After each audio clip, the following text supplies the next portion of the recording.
Bonjour tout le monde, j'espère que vous allez bien. Nous sommes parvenus à la troisième journée de formation sur le thème les enjeux de l'entrepreneuriat au Cameroun.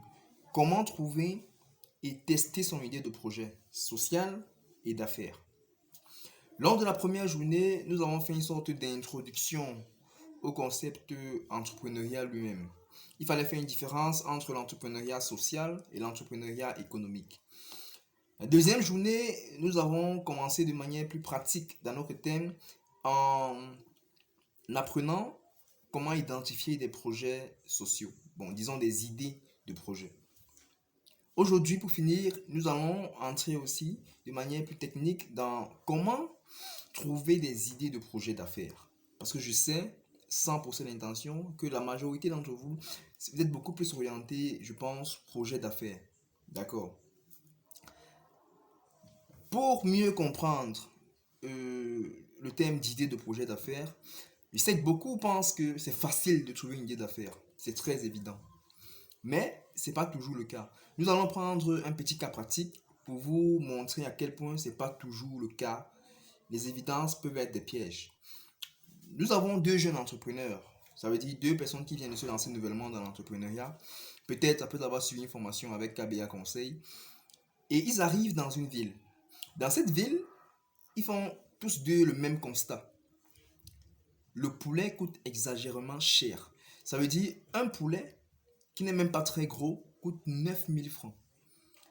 La personne A, qui représente environ 90% des entrepreneurs classiques, décide de monter un projet de poulailler. Il contacte dans notre cabinet et nous montons son projet.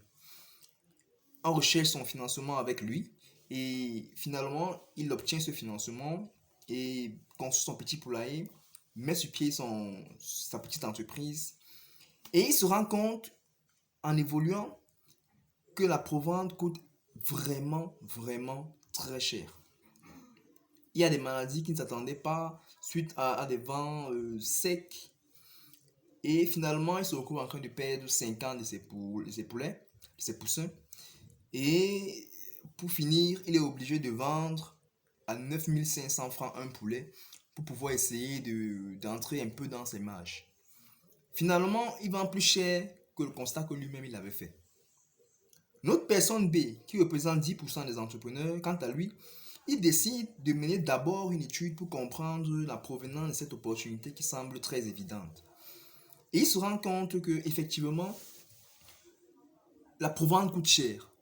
Mais lui, au lieu de se lancer dans les poulets, décide de se lancer dans un projet de provente. Ça veut dire lui devient maintenant producteur de provente et il vend aux autres. Ça veut dire tout le monde de la ville s'était lancé bêtement, disons stupidement dans la vente du poulet et se confrontait naturellement à des difficultés de provente, d'approvisionnement. Mais lui, il décide de proposer une approche différente et lui fait dans la provente. Ça veut dire nous avons là deux idées sur le même problème. Finalement, disons que plus tard, les deux euh, trouvent leur chiffre. Notre ami, lui, il vend maintenant à 9 000 comme tout le monde. Et lui, il vend sa provente à tout le monde. C'est-à-dire, y compris à notre ami A. C'est pour dire que les idées peuvent sembler très évidentes et très simples. Mais il est important souvent d'analyser d'abord la provenance d'une évidence qui n'est pas souvent si évidente que ça.